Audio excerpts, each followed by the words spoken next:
Hi, my name is Laura and I'm an intern at Felicheeta Artistry. Today I'm going to be showing you my glowy skincare routine featuring the Saskya Brightening Facial Oil. This oil has some amazing key ingredients such as papaya seed oil, plum kernel oil, almond oil, raspberry seed oil, meridian fruit oil, and buckthorn fruit oil. So I'm just going to go and wash my face and be back with the rest of the routine.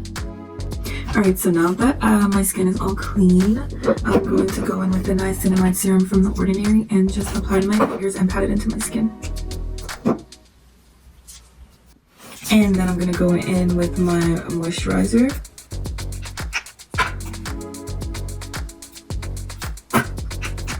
A little goes a long way with this one, so just using a bit.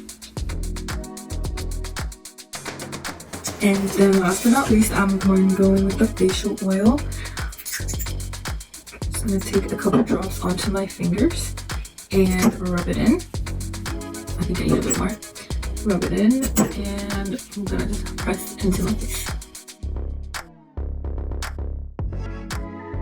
And that is the end of my glowy skincare routine. Thanks for watching.